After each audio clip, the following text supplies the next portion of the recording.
మనం ఇప్పుడు బ్యాలెన్స్ షీట్లకి సంబంధించిన ఐటమ్స్ అన్నీ కూడా మనం ఎట్లా రికార్డ్ చేయాలి, మనకి ఇచ్చిన స్టేట్మెంట్ ఓపెనింగ్ బ్యాలెన్స్ షీట్లోంచి మనం ఎలా రికార్డ్ చేయాలనేది మనం ఇప్పటివరకు నేర్చుకున్నాం. ఇప్పుడు అదర్ సైడ్ అసెట్ సైడు మనం అవి ఆ amount, the amount which was acquired by the business organization how utilized, in what way the amounts the funding was utilized అనేది మనం ఇప్పుడు తెలుసుకునే ప్రయత్నం చేద్దాం. అట్లనే ఇప్పుడు మనకు ఫస్ట్ ఫిక్స్డ్ అసెట్స్లో ఏంటంటే ఖచ్చితంగా ప్రతి బిజినెస్లో ఇదే ఫస్ట్ హెడ్ అవుతుంది అసెట్స్లో. ఎందుకంటే ఫిక్స్డ్ అసెట్స్ అనేది రకరకాలుగా it depends upon the nature of the business. Construction యాక్టివిటీలో ఒక రకంగా ఉంటాయి, తర్వాత మామూలుగా అదర్ ట్రేడింగ్లో ఒక రకంగా ఉంటాయి, మ్యానుఫ్యాక్చరింగ్లో ఒక రకంగా ఉంటాయి, రకరకాలుగా ఉంటాయి. ఏదైనా ఉండేవండి. దాంట్లో ఫిక్స్డ్ అసెట్స్ అంటే మోర్ దాన్ 1 ఇయర్ మనకి యూటిలైజేషన్కి పనికొచ్చేది అయి ఉండాలి. మోర్ దాన్ 1 ఇయర్ అంటే 1 ఇయర్ లోపు కనుక వచ్చినట్టయితే అది కరెంట్ అసెట్ అవుతుంది. It is not a fixed asset. More than 1 year computers పనికి వస్తాయి, 2 వీలర్స్ పనికి వస్తాయి, తర్వాత టేబుల్స్, చైర్స్ ఇవన్నీ కూడా మోర్ దాన్ 1 ఇయర్ ఉంటాయి. సో మనం ముందుగా ఫిక్స్డ్ అసెట్స్ మీద కొంత ఇన్వెస్ట్మెంట్ చేస్తాం. ఎందుకంటే ఫిక్స్డ్ అసెట్స్లో ఏ బిజినెస్లో అయినా సరే కొన్ని ఫిక్స్డ్ అసెట్స్ మాత్రం కామన్ ఏంటంటే ఒక టేబుల్, చైరు, ఒక 2 వీలరు, తర్వాత ఒక కంప్యూటరు, ఇట్లాంటి ఒక ఫ్యాను, ఒక ఎయిర్ కూలర్ లాంటిది, ఒక టైప్ రైటర్ లాంటిది, ఇవన్నీ కామన్గా ఉంటాయి. అవి లేకుండా ఏ బిజినెస్ నడిపే అవకాశం మాత్రం ఉండదు. మిగతాదంటారా according to the nature of the business we have to acquire. So దీంట్లో మనం ఫిక్స్డ్ అసెట్స్లో వచ్చినప్పుడు మనం ఫిక్స్డ్ అసెట్స్ ఉన్నాయి, తర్వాత ఇన్వెస్ట్మెంట్స్ ఉన్నాయి, తర్వాత కరెంట్ అసెట్స్ ఉన్నాయి. కరెంట్ అసెట్స్లో stock on hand, deposits, loans and advances, sundry debtors, cash in hand and bank account, ఫైనల్గా మిస్లేనియస్ ఎక్స్పెన్సెస్. ఇవన్నిటి మీద మనం ఫండింగ్ ఏదైతే ఎక్వైర్ చేసామో అదంతా మీకు ఇన్వెస్ట్మెంట్ కనిపిస్తుంది. ఆ ఇన్వెస్ట్మెంట్ కూడా ఎలా ఉంటుందంటే మీరు టోటల్గా ఫండింగ్ ఎంత ఉందో అది 1,08,01,067 రూపాయలు ఉంది. అది కూడా 1,08,01,067 రూపాయలు మాత్రమే మీకు కనిపించాలి. అప్పుడు మాత్రమే ఆ బ్యాలెన్స్ షీట్ టాలీ అవుతుంది.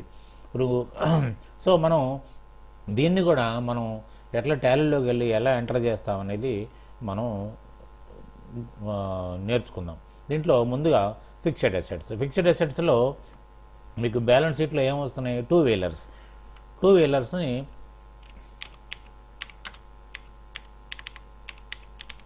టూ వీలర్స్లో మీకు ఫిక్స్డ్ అసెట్ ఎఫ్ కొట్టంగానే మీకు ఒకటే ఉంది, ఫిక్స్డ్ అసెట్ కనిపిస్తుంది. ఈ ఫిక్స్డ్ అసెట్లో ఏముంది మనకి? 2,25,000. ఇక్కడ చూసారా, అంతకుముందు మనం లయబిలిటీ సైడ్ వేసినప్పుడు మన అమౌంట్స్ కొట్టంగానే ఇక్కడ క్రెడిట్ కనిపించేది, కానీ ఇక్కడ డెబిట్ కనిపిస్తుంది. అంటే అసెట్ సైడ్ అన్నీ కూడా ఇప్పుడు always the natural positions of assets are always debit and the natural positions of liabilities are always credit. ఇది బాగా మీరు గుర్తుపెట్టుకోవాల్సిన అంశం. ఇక్కడ బ్లింక్ అవుతుందంటే మీరు దాన్ని మార్చుకునే అవకాశం ఉంటుంది, కానీ మీకు ఏమీ తెలియకపోయినా కూడా అలా బ్లైండ్గా ఉంచేయచ్చు దాన్ని. So asset will show always a debit balance. So మీకు కంట్రోల్ ఏ నొక్కేసాం, వెళ్ళిపోయింది. దాని తర్వాత ఏమైంది మీకు? కారు ఇన్నోవా కారు, ఇది కూడా ఫిక్స్డ్ అసెట్టే కాబట్టి కారు ఇన్నోవాలో ఎంత ఉంది? 5,25,000. అది కూడా డెబిట్, కంట్రోల్ ఏ. దాని తర్వాత ఏమైంది మీకు? సెంటరింగ్ బాక్సెస్, అంటే ఇది కన్స్ట్రక్షన్ ఇండస్ట్రీ కదా కాబట్టి ఏంటంటే సెంటరింగ్ బాక్సెస్ ఉంటాయి. సెంటరింగ్ బాక్సెస్ ఎంత ఉన్నాయి? 15,25,000. తర్వాత ఏముంది? క్రేను,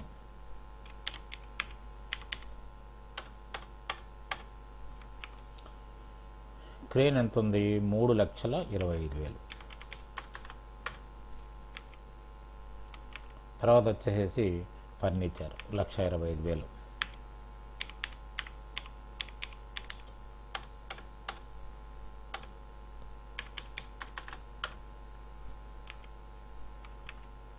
తర్వాత వచ్చి లారీ,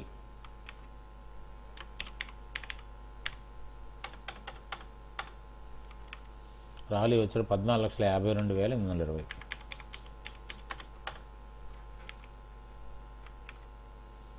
తర్వాత ట్రాక్టర్ ట్రాక్టర్ వచ్చేప్పటికి మీకు 3,26,540. 3,26,540.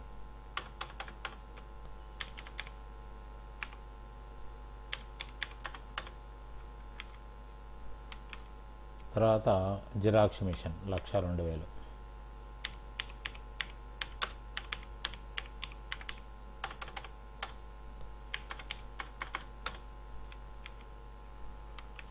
తర్వాత వచ్చేటప్పటికి జేసీబీ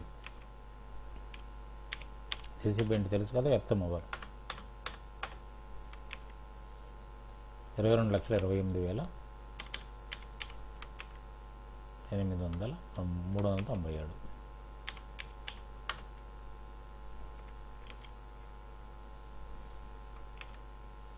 చూడండి ఇక్కడ ఫిక్స్డ్ అసెట్స్లో టోటల్ ఎంత వచ్చింది, ఇందాక మనం అక్కడ క్యాపిటల్కి టాలీ చేసుకున్నట్టయితే టాలీ చేసుకుందాం. 68,34,757.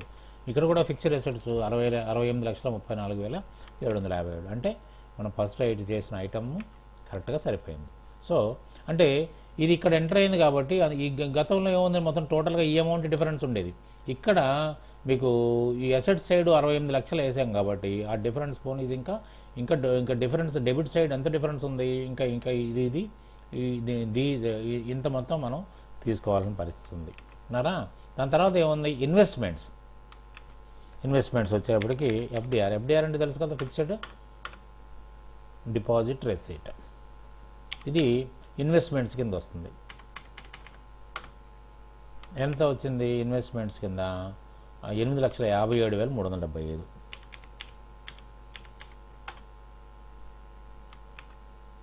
57,375 రూపాయలు. తర్వాత ఏమొచ్చింది, సెక్యూరిటీ డిపాజిట్ విత్ సిటిఓ అంటే తెలుసు కదా, commercial tax officer.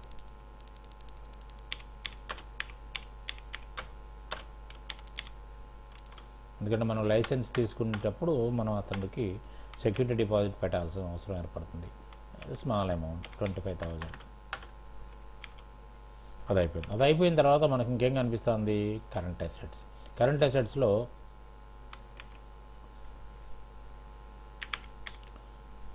VAT input అంటే మనం ఏదన్నా పర్చేజ్ చేసినప్పుడు, ఐటమ్ పర్చేజ్ చేసినప్పుడు, tradable goods, manufacturing raw material కొన్నప్పుడు మనం దాని మీద బేసిక్ ప్రైస్ మీద మనం ట్యాక్స్ కడతాం.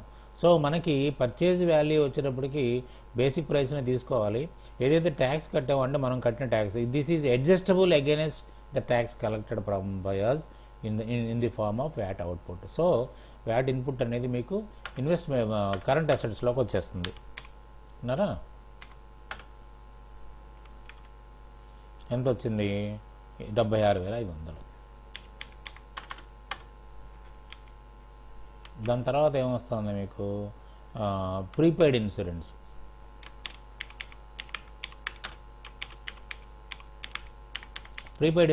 మీద చాలామందికి చాలా కన్ఫ్యూజన్ ఉంటుంది. ప్రీపెయిడ్ ఇన్సూరెన్స్ అంటే ముందుగా చెల్లించిన ఇన్సూరెన్స్. ముందుగా ఎందుకు చెల్లిస్తాము అంటే ఏంటంటే జనరల్ ఇన్సూరెన్స్, ఇవి general insurance, it is not life insurance. General insurance on the business. అయితే ఎప్పుడు కూడా దీని లైఫ్ 1 year ఉంటుంది. సపోజ్ మనం డిసెంబర్లో ఇన్సూరెన్స్ కట్టామనుకోండి, అంటే 4 months వస్తుంది ఆ సంవత్సరంలో 31 March వరకు. అంటే 12 మాసాలకు కట్టాం, కానీ దీంట్లో మనం యూటిలైజేషన్కి ఎంత వస్తుంది, ఓన్లీ 4 monthsకి వస్తుంది. అంటే 8 months నెక్స్ట్ ఇయర్ కోసం కట్టాం. అందుకని ఏంటంటే ముందుగా చెల్లించిన దాన్ని ఆ భాగం తీసేసుకుని ఆ నెక్స్ట్ ఇయర్ దాంట్లో కలుపుకోవాలి. ఎందుకంటే మొత్తం ఎక్స్పెండిచరు ఈ సంవత్సరంలో వేసినట్టయితే మీకు ప్రాఫిట్ అండ్ లాస్ అకౌంట్లో మీకు తేడా వస్తుంది. కాబట్టి మీరు దాన్ని అట్లా విడదీయాల్సిన అవసరం వస్తుంది. ప్రీపెయిడ్ ఇన్సూరెన్స్ అంటే అది 8,000. దాని తర్వాత స్టాక్ ఆన్ హ్యాండ్లో అంటే గత సంవత్సరం మీరు మ్యానుఫ్యాక్చరింగ్ చేస్తే రా materials, finished goods, semi finished goods, work in process, ఇవన్నీ కూడా మనకి గత సంవత్సరం 31 March నాడు మిగులుబాటు. అంటే సంవత్సరం లాస్ట్ ఇయర్ మిగులుబాటు ఏమవుతుంది, ఈ సంవత్సరానికి మీకు ఓపెనింగ్ అవుతుంది. కాబట్టి ఏంటంటే మీకు ఓపెనింగ్ స్టాక్గా మీరు ఒక ఎంట్రీ అకౌంట్ ఓపెన్ చేసుకోండి. దానికి మీరు స్టాక్ ఆన్ హ్యాండ్ అని ప్రత్యేకించి దీనికి ఒక గ్రూప్ ఉంది, sub group. Stock on hand కిందే మీరు వేసుకోవాల్సిన అవసరం ఏర్పడుతుంది. దానికి స్టాక్ ఆన్ హ్యాండ్ కింద ఎంత ఉందండి? 1,11,560.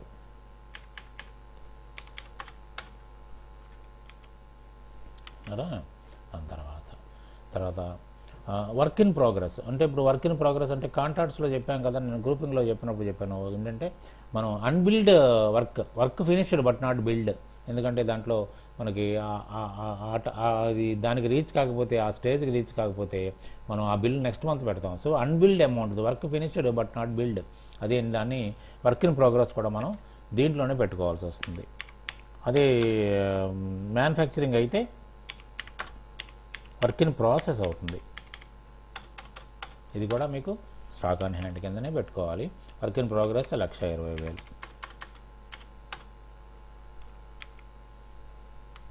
దాని తర్వాత work in progress deposit asset అంటే మనం రెంటల్ అడ్వాన్స్, మనం ఏదైనా బిజినెస్ మన ప్రెమిసెస్ తీసుకున్నప్పుడు రెంటల్ అడ్వాన్స్ ఇస్తాం, లేకపోతే ఏదైనా మెషినరీ జనరేటర్ తీసుకుంటే దానికి అడ్వాన్స్ ఇస్తాం. తర్వాత ఎలక్ట్రిసిటీ డిపాజిట్ ఉంటుంది. ఎఫ్ఎస్డి రిసీవబుల్స్, ఇందాక ఎఫ్ఎస్డి పేయబుల్ ఒకటి వచ్చింది చూసారా, అంటే ఫిక్స్డ్ సెక్యూరిటీ డిపాజిట్. మనం వర్క్ చేసినప్పుడు మన బిల్లులో వాళ్ళు ఆపుకుని ఉంచుకుంటారు, అది మనకి రేపొద్దున తిరిగి వస్తుంది. అట్లనే ఇందాక టీడీఎస్ పేయబుల్లో వచ్చిన టీడీఎస్ రిసీవబుల్, మనం వర్క్ చేసినప్పుడు మన మీద కూడా 1%, 2%, 10% అలా కట్ చేసుకుంటారు. ఆ అమౌంట్ మనకు రిసీవబుల్ అవుతుంది కాబట్టి అవన్నీ కూడా మీకు డిపాజిట్ల కింద వచ్చేస్తాయి. దీంట్లో ఏముందండి డిపాజిట్లో? Rental advance.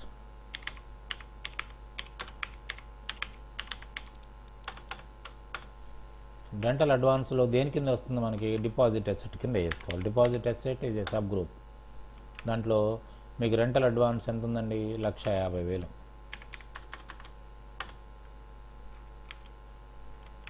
దాని తర్వాత ఎలక్ట్రిసిటీ డిపాజిట్.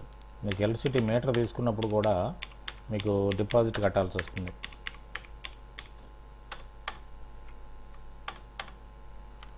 అప్పుడు కూడా ఎంత ఉంది? అది 1,05,000. అది ఇంటి నిమిత్తం కాదు, వర్క్ నిమిత్తం కాబట్టి మీకు అంత ఫిగర్ కనిపిస్తూ ఉంటుంది మీకు. తర్వాత ఎఫ్ఎస్డి రిసీవబుల్,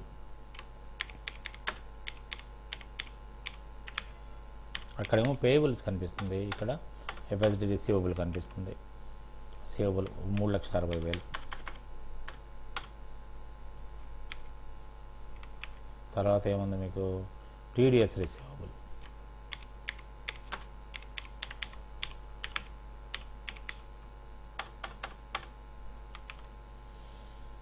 2,10,000. దాని తర్వాత ఏం కనిపిస్తుంది మీకు? లోన్స్ అండ్ అడ్వాన్సెస్ అసెట్ అంటే స్టాఫ్కి అడ్వాన్స్ ఇవ్వడం కానీ, సబ్ కాంట్రాక్టర్స్ అడ్వాన్స్ ఇవ్వడం కానీ, లేకపోతే సప్లై కోసం, సర్వీస్ కోసం అడ్వాన్స్ ఇవ్వడం కానీ జరుగుతున్నాయి. సరే మీకు ఒకటే ఉదాహరణ ఇస్తున్నాను, స్టాఫ్ అడ్వాన్సెస్. ఇది సహజంగా మీకు శాలరీ అడ్వాన్సులు ఇవ్వక తప్పదు. ఎందుకంటే రేపొద్దున వాళ్ళకి రకరకాల అవసరాలు వచ్చినప్పుడు యజమాని తీర్చాలి తప్ప వాళ్ళు ఎక్కడో బయట వెళ్ళి అప్పు చేసుకోరు. ఈ డబ్బులన్నీ కూడా శాలరీ కట్టింగ్స్ తోటి వెళ్ళిపోతుంది. సో స్టాఫ్ అడ్వాన్సెస్ తీసుకుందాం. దేని కింద వస్తుంది? Loans and advances. అక్కడ loans and advances, loans liability ఉంది అక్కడ, అంటే మనం తీసుకున్న లోన్స్.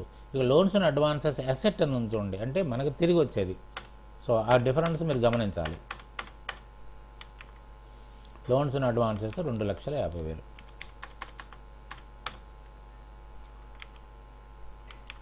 దాని నెక్స్ట్ ఏముంది? ఇక ఫైనల్గా మీకు సండీ డేటార్స్. అక్కడ సండీ క్రెడిటర్స్ ఉంటారు, అక్కడేమో మనకి సప్లై చేసిన వాళ్ళు కానీ క్రెడిట్ మీద, లేకపోతే మనకి సర్వీస్ ప్రొవైడ్ చేసిన వాళ్ళు కానీ లిస్ట్ అక్కడ వస్తుంది. ఇక్కడ సేమ్ మనకి మనం సప్లై చేయడం కానీ, అంటే మనం మ్యానుఫ్యాక్చర్ చేసిన ఐటమ్స్ సప్లై చేయడం కానీ, లేదా మనం వర్క్ ఎగ్జిక్యూట్ చేయడం కానీ, లేకపోతే ఏదైనా సర్వీస్ ప్రొవైడ్ చేయడం కానీ జరిగితే మనకు రావాల్సినవి కూడా ఉంటాయి. ఇది సహజం. సన్ డేటార్స్, క్రెడిటార్స్ అనేది సహజంగా ఉంటుంది. సో ఇక్కడ మీకు సన్ డేటార్స్ వచ్చేప్పటికి మీకు వరుసగా కాన్మాక్ auto consultants private limited,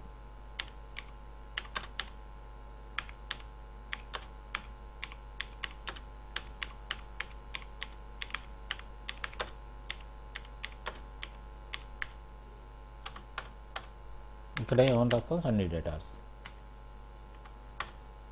accounts రిసీవబుల్ని కూడా అంటారు. అది మీరు రీనేమ్ చేసుకుంటే అది వచ్చేస్తుంది. ఎంత వచ్చింది? 3,90,927. ఇది కూడా ఎలా జరుగుతుందంటే, మీరు మామూలుగా నేను అడ్వాన్స్ పర్చేజ్ ఆర్డర్తో పాటు డబ్బులు పంపిస్తారు. వాళ్ళు 1st ఏప్రిల్ నాడు 2nd ఏప్రిల్ నాడు సప్లై చేస్తారు. అక్కడ ఏమవుతుంది, మనం డబ్బులు ఇచ్చినట్టు అవుతుంది, వాడు మనకు బాకీ తెలియదు. సప్లై ఎప్పుడు చేశాడు? 2ndకో 3rdకో 1stకో చేశాడు. అంటే నెక్స్ట్ ఇయర్లో క్లోజ్ అవుతుంది. ఈ సంవత్సరంలో మనకు వాడు బాకీ. ఎందుకంటే ఈ సంవత్సరం ఎండింగ్కి supply was not made, service was not provided by ఇది కస్టమర్. సో అందుకని ఏంటంటే మనకి ఆ విధంగా మనకి నిలబడిపోద్ది. 3,90,927 రూపాయలు. నెక్స్ట్ ఏముందండి? Sarvottam Ispat limited, steel suppliers.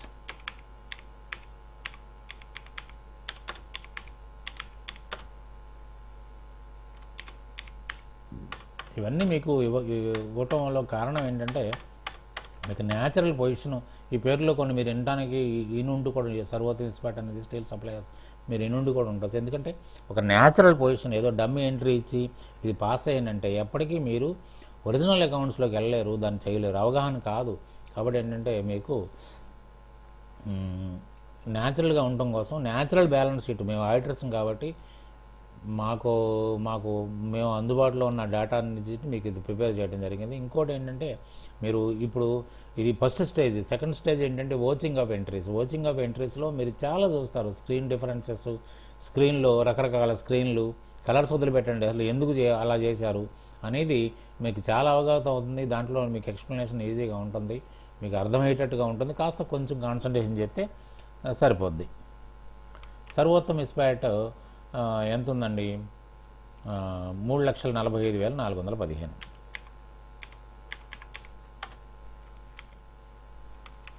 దాని తర్వాత ఏముందండి? Harikarthika engineering company.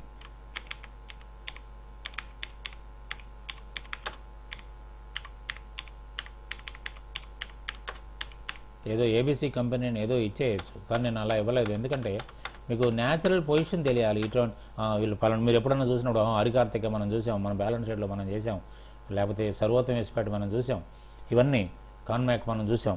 అంటే దానివల్ల ఏమవుతుందంటే మీకు న్యాచురల్గా మనం ఇది చూసాము అనేది మీకు ఎప్పుడైతే దృష్టిలోకి వస్తుందో ఆ సాటిస్ఫాక్షన్ వేరుంటుంది.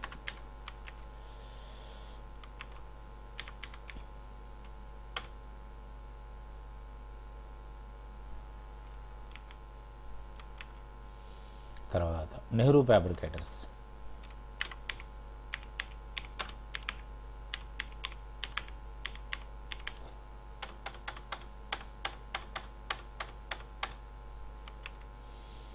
నెహ్రూ ఫ్యాబ్రికేటర్స్ 2,25,000.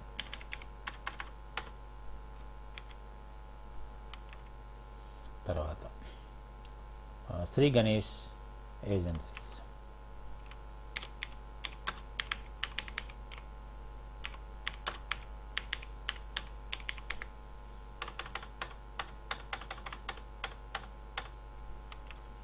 శ్రీ గణేష్ ఏజెన్సీస్లో ఎలా ఉందండి?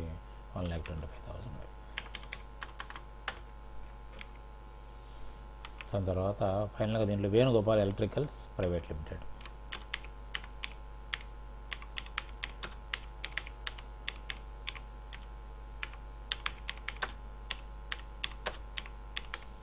ఇంత శ్రమపడేది ఎందుకంటే మీకు ఇవన్నీ కాస్త శ్రమ అయినా కాస్త టైం తీసుకున్నా మీకు ఒక సాటిస్ఫాక్షన్ మిగులుతుంది. ఒక కంపెనీని మనం చేసాము, న్యాచురల్గా రియల్ ఎంట్రీస్ తోటి చేసాము, దీనికి రిజల్ట్ వచ్చింది అనేది ఎప్పుడైతే తెలుస్తుందో మీకు, రేపొద్దున ఎక్కడ ఏ ఎంటర్ప్రైజ్లో మీరు అకౌంటెంట్గా చేరినా ఒక రకమైన ఇంట్రెస్ట్ తోటి ఆ వర్క్ని టేకప్ చేస్తారు. అది మీకు లైఫ్లో మిమ్మల్ని చాలా దూరం తీసుకెళ్ళిపోతుంది. ఇంత రిస్క్ మీకు ఇంత టైం తీసుకుని ఒక 10 నిమిషాల్లో చెప్పేయచ్చు, అందరిలాగా క్రియేషన్ ఆఫ్ లెడ్జర్స్ అని ఒక 10 ఎంట్రీ చెప్పేసేయచ్చు. అది కాదు, దానికోసం నేను చేయట్లేదు. ఎందుకంటే దీంట్లో 1.5 hours 2 hours మీకోసం ఒక ఓన్లీ బ్యాలెన్స్ షీట్ చెప్తున్నానంటే దానికి కారణం ఇది. 75,000.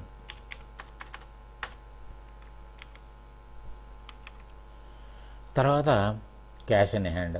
క్యాష్ ఇన్ హ్యాండ్లో cash at habits, cash at HMD. Cash at habits, cash at HMD ఏంటంటే వర్కింగ్ సైట్లు అన్నమాట. ఇది హ్యాబిట్స్లో వర్క్ చేస్తున్నాం కాంట్రాక్ట్ వర్క్, హెచ్ఎండిలో కాంట్రాక్ట్ వర్క్ చేస్తున్నాం. కాబట్టి ఏంటంటే మీకు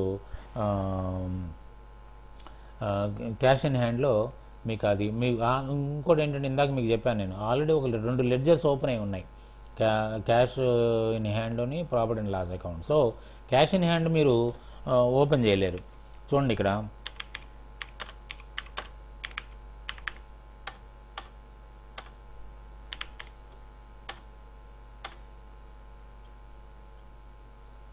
ఆల్రెడీ ఒక అకౌంట్ ఉండిపోయింది కాబట్టి ఏంటంటే దానికి మీరు ఆల్టరేషన్ మోడ్లోకి వెళ్ళి మీరు దాన్ని బ్యాలెన్స్ చేయాల్సి వస్తుంది. ఓకే, అయితే ఆల్టరేషన్ మోడ్లోకి వెళ్ళాలి. సింగిల్ లెడ్జర్లో ఇక్కడ చూడండి డిస్ప్లే ఆల్టర్లో క్యాష్ ఉంది. ఈ క్యాష్ ఉన్నప్పుడు ఇది ఆల్రెడీ క్యాష్ ఇన్ హ్యాండ్లో ఉంది. అయితే మీరు ఇక్కడ బ్యాలెన్స్ వేసేసుకోవడమే. మీకు బ్యాలెన్స్ ఎలా వేసుకుంటారు? 3,40,850. అట్లనే మీకు తర్వాత cash at habits, cash in hand అది 11,400.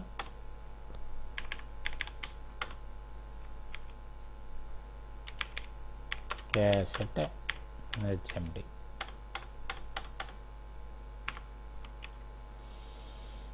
9,912.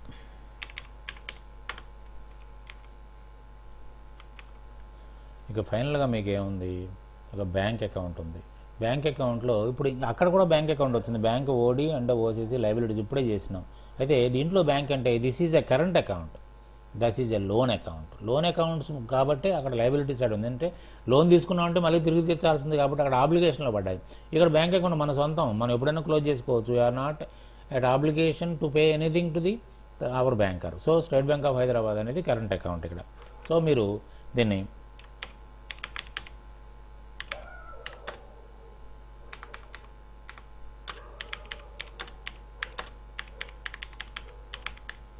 ఇది కరెంట్ అకౌంట్. దీన్నో బ్యాంక్ అకౌంట్ అని ఓపెన్ చేయాలి మీరు. బ్యాంక్ ఓసీసీ కానీ ఇది కానీ 3 అకౌంట్లు ఉంటాయి మీకు. బ్యాంక్ అకౌంట్, ఓసీసీ అకౌంట్, ఓడి అకౌంట్. ఇందాక ఓడి అకౌంట్ ఓపెన్ చేసేసాం మనం.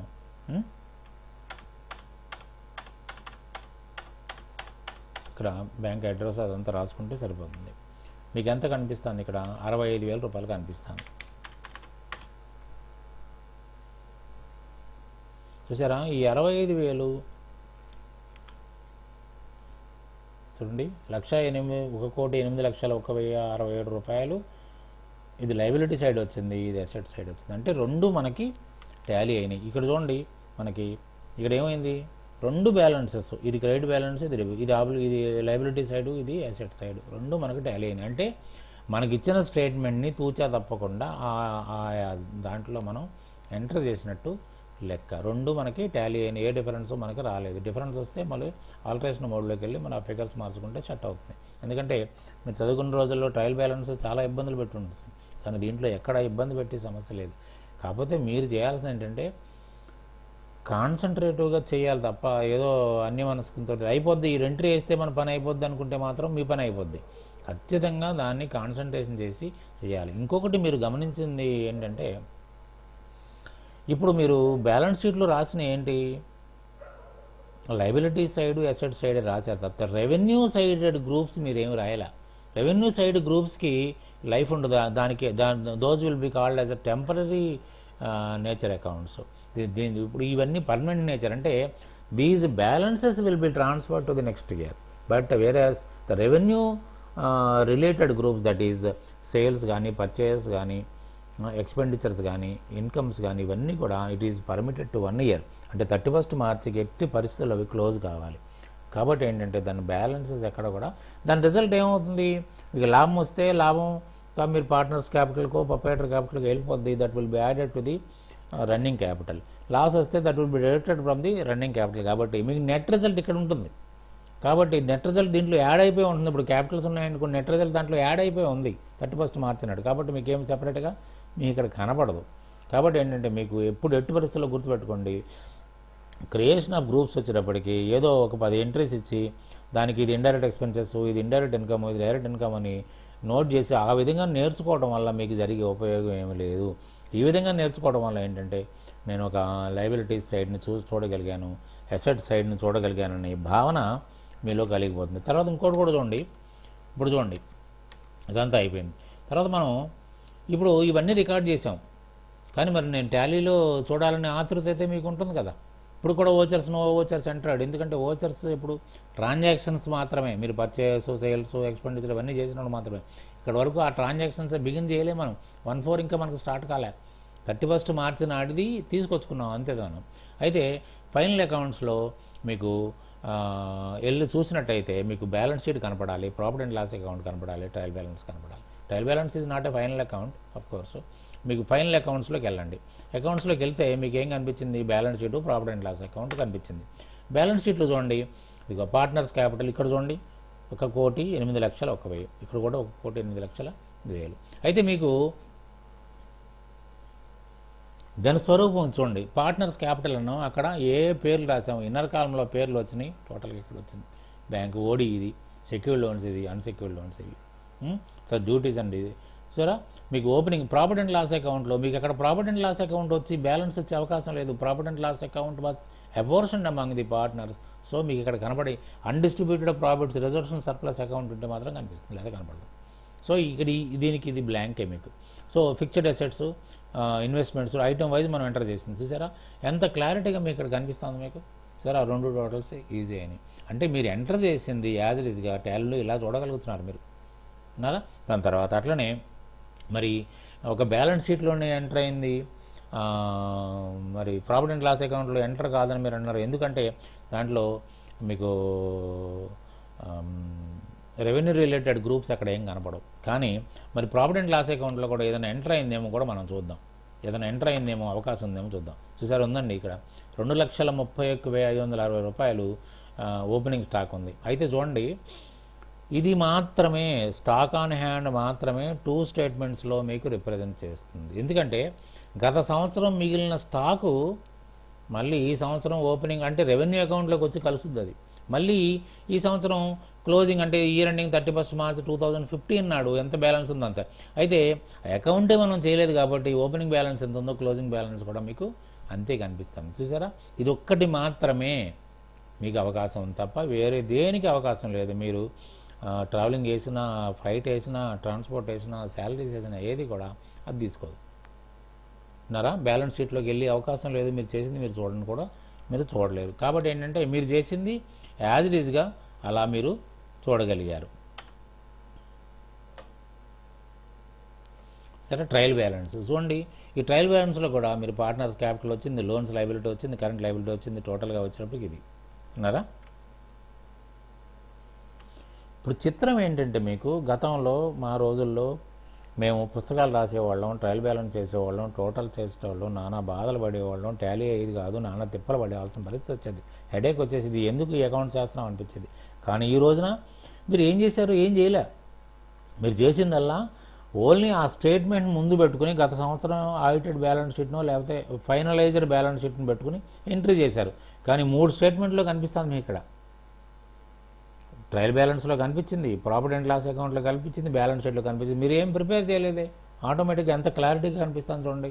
ఇట్లాంటి ముందు ముందు చాలా చిత్రాలు మీరు ట్రాన్సాక్షన్ స్టార్ట్ అయిన తర్వాత చాలా చిత్రాలు చూడగలుగుతారు. ఇంకోటి మీకు బాగా చెప్పగలిగింది ఏంటంటే మీరు ఇన్స్టిట్యూట్కి వెళ్ళిన వారైనా, ఇన్స్టిట్యూట్కి అసలుకే వెళ్ళిన వాళ్ళైనా, హౌస్ వైఫ్లు అయినా, సీనియర్ సిటిజన్స్ అయినా ఎవరైనా కానివ్వండి, నా పాఠం కనుక మీకు నచ్చితే ప్రతిదానికి నేను ఇప్పుడు గ్రూపింగ్ ఆఫ్ లెడ్జర్స్ చేశాను. కొంతమంది మాత్రమే టెస్ట్ పేపర్ పంపించమని రిక్వెస్ట్ చేశారు, వాళ్ళకి పంపించాను. మిగతా వాళ్ళు టెస్ట్ పేపర్ కాదు కదా, ఆఖరికి నోట్స్ కూడా రిక్వెస్ట్ చేయలేదు. ఇప్పుడైనా మించిపోయింది ఏం లేదు, నోట్స్ కోసం రిక్వెస్ట్ చేయండి. ఆ నోట్స్ పెట్టుకుని ఇంకొకసారి మీరు వాచ్ చేస్తే మీకు చాలా క్లారిటీ వస్తుంది. దాని తర్వాత టెస్ట్ పేపర్ కూడా ఉంటుంది కాబట్టి టెస్ట్ పేపర్ ఆన్సర్ చేసి ఒకటి కాన్సన్ట్రేషన్ చేయండి. మీరు ఎట్లా ఉంటుందంటే మీరు ఇంట్లో కూర్చుని మీరు ఇవన్నీ అబ్జర్వ్ చేసి వాచ్ చేయటం వల్ల ఎంత నాలెడ్జ్ వస్తుందో, అదే ఇన్స్టిట్యూట్కి పోతే ఎంత నాలెడ్జ్ వస్తుందో మీకు మీరే కంపారిజన్ దొరికిపోతుంది. ఎవరో మీకు చెప్పకలేదు, నీలో మార్పు ఉందరా బాబు అని ఎవరు చెప్పకలే, మీకు మీకే తెలిసిపోద్ది. కాబట్టి ప్రతిదానికే ఉంది. ఇప్పుడు ఈ బ్యాలెన్స్ షీట్ కూడా ఇప్పుడు ఇందాక మీకు చూపించి బ్యాలెన్స్ షీట్ ప్రాఫిట్ అండ్ మన లైబిలిటీ సైడ్ చేసినా కదా, అదే బ్యాలెన్స్ షీటు పీడిఎఫ్ ఫామ్ మీకు అందరికీ పంపిస్తాను. మీకు అందరికంటే రిక్వెస్ట్ చేసిన వాళ్ళకి పంపిస్తాను. మళ్ళీ ఒక్కసారి మీరు అది ఆ పీడిఎఫ్ ఫామ్ పెట్టుకుని దీంట్లో ఏం ఉన్నాయి, దీంట్లో ఏ మాస్టర్ ఏం ఎంటర్ చేశారు, మనకు రిజల్ట్ ఏం వచ్చింది అని చూసుకోవచ్చు. తర్వాత ఏంటంటే మీకు ఇంకా ఇంట్రెస్ట్ చూపించినట్టయితే, ఇప్పుడు నాకు చాలా ఇంట్రెస్ట్ ఉంది, నేర్పే ఇంట్రెస్ట్, కానీ మీరు నేర్చుకునే ఇంట్రెస్ట్ ఉంటే మాత్రమే నా ఇంట్రెస్ట్కి తగిన ప్రతిఫలం దక్కుతుంది, తప్పితే లేదు దక్కదు. I'm not